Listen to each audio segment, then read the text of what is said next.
Greetings and welcome to Yarnspirations.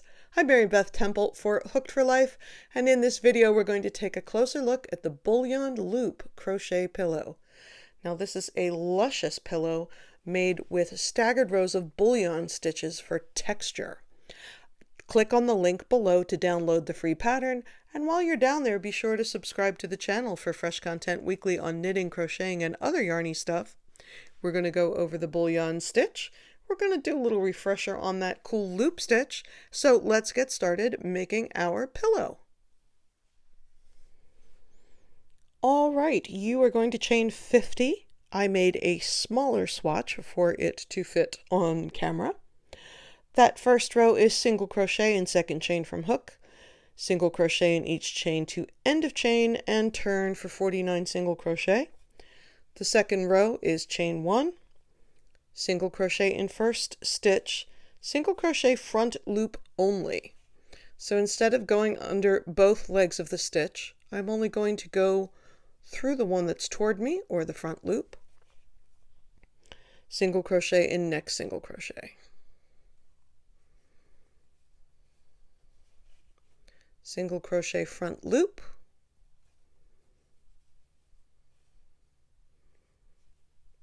Single crochet, etc. And you're going to do that all the way to the end of the row and then turn the work. We're going to use those remaining loops later to anchor some of our stitches.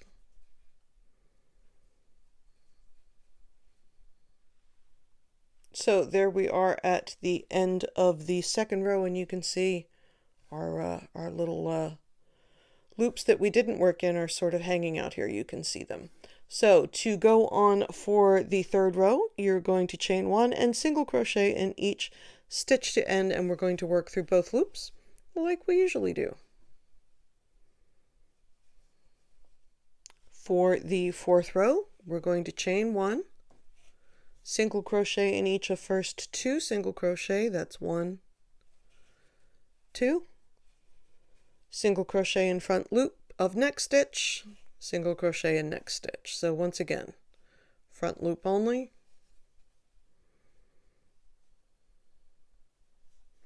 and then a regular single crochet.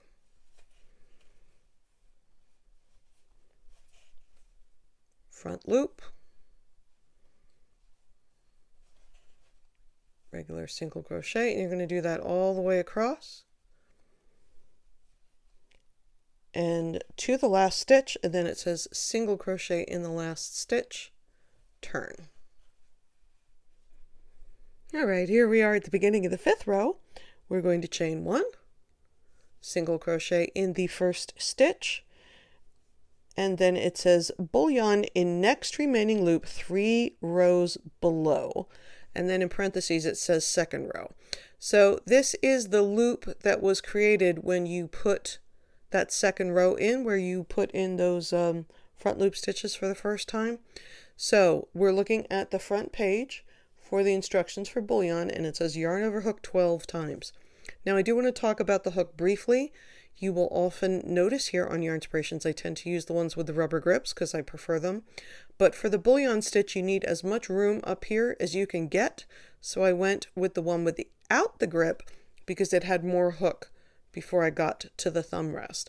I also want to point out as I'm wrapping, I want to keep those wraps here, not all the way up on the thumb rest where they'll be too wide, but also not super close to the throat where they'll be too tight. I want to try and keep them the same size, which means keeping them on the gauge part of the hook. So that's 1, 2, 3, 4, 5, 6, 7, 8, 9, 10, 11, 12.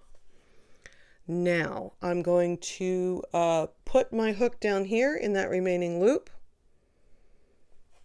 I'm going to draw up a loop. I'm going to draw it through the stitch and through all 12 wraps. I am not necessarily going to be able to pull it through all 12 loops at once, because that's a lot of loops. But you see I'm kind of helping it along with my left hand. I'm making sure that I'm not getting caught where pardon me, that doesn't need to be a yarn over. I'm making sure that I'm not getting caught where it wraps around the hook.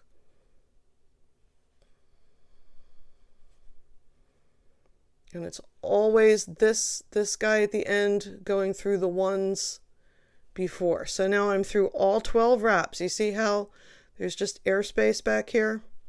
I have 2 loops left on the hook. Now I want to pull this working yarn up as much as I need to make sure that it's the same height as the other loop I already have. You don't want them to squish up, at which point I can yarn over and pull through 2 loops and finish off that stitch. Now, this guy's a little loosey-goosey. I'm not going to be too worried about him. I can go in there with my finger and fix it off, and it's going to sort of even out as you go. So it says skip the next stitch, single crochet in the next stitch, and repeat from asterisk. So we're going to make the bullion stitch again. So 1, 2, 3, 4, 5, 6, 7, 8, 9, 10, 11, 12. Find that remaining loop down here, yarn over hook, and bring that yarn over and only that yarn over through all the wraps on the hook.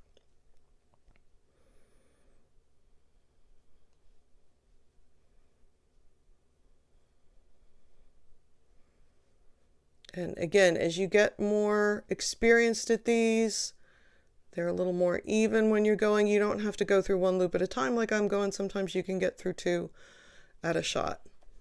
Nothing but air.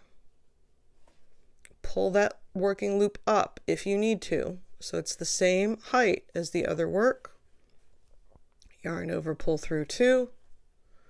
Skip next single crochet in next single crochet. So you're going to do that all the way across.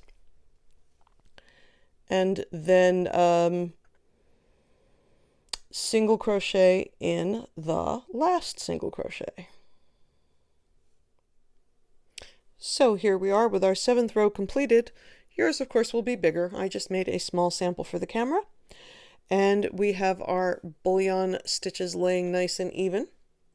And let's move on to the 8th row. So we've turned the work at the end of the 7th row. Chain 1, single crochet in each of first 2 stitches. So that's 1, 2, single crochet front loop in next stitch, single crochet in next stitch, repeat from asterisk across, single crochet in front loop,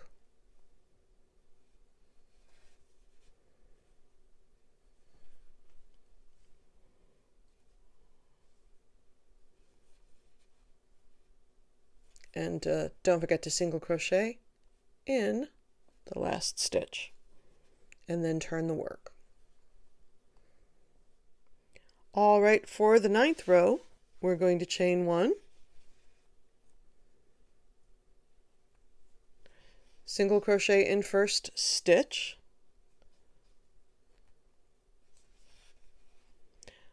bullion in next remaining loop 3 rows below, skipping next single crochet. So again, we're looking for the guy that's hanging out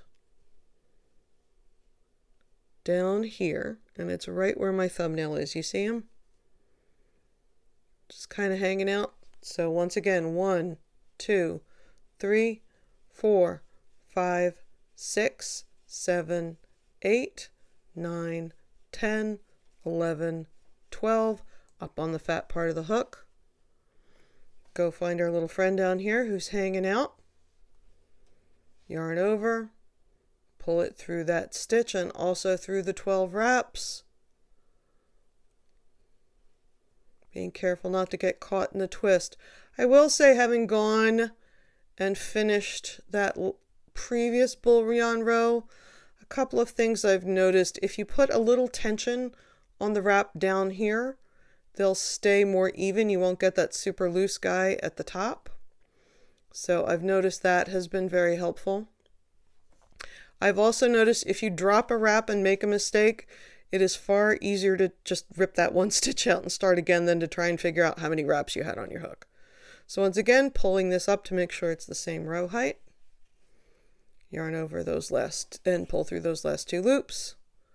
Skip 1 single crochet in next single crochet, and then bullion in our friend down here. So that is the 9th row. You're going to keep repeating the 6th to the 9th rows for pattern until work from the beginning measures approximately 19.5 inches or 49.5 centimeters, ending on a 9th row. And then for your final row, which will be a wrong side row, chain 1 and single crochet in each stitch to end and fasten off.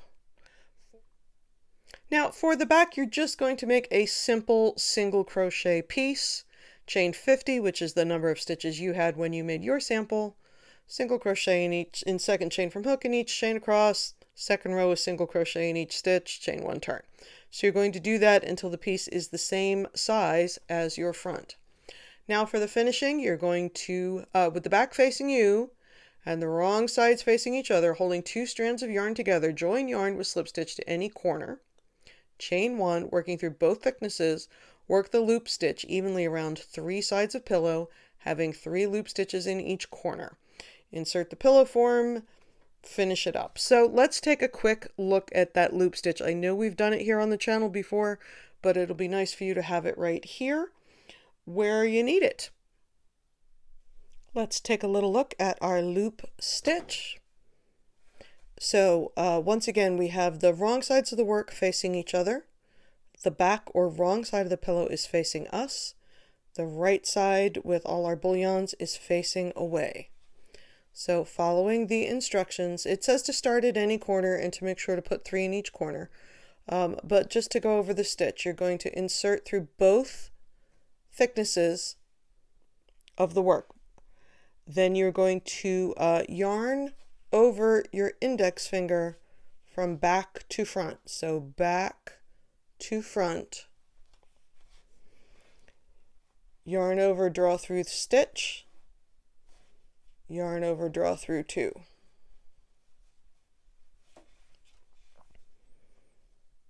It's your instinct is to wrap the yarn the other way because that's how you tension your work, but you really need to make it go back to front to make it work. So once again, I'm going through both thicknesses of the work.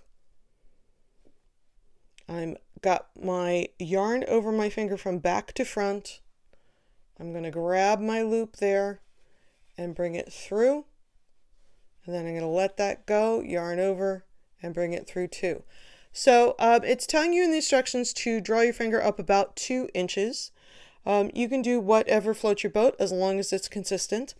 And we also have a little diagram there. Some people, instead of using their finger, they get a little piece of cardboard that is the height that they want and wrap it around the cardboard. I find that a little fiddly. I really prefer to use my finger. But you do whatever method works best for you. So thank you so much for joining us here on Yarnspirations for the Bullion Loop Crochet Pillow. I'm Mary Beth Temple for Hooked for Life. Please like this video, subscribe to the channel, and join us for fresh content weekly on knitting, crocheting, and other yarny stuff. And we look forward to seeing you again here real soon. Bye-bye.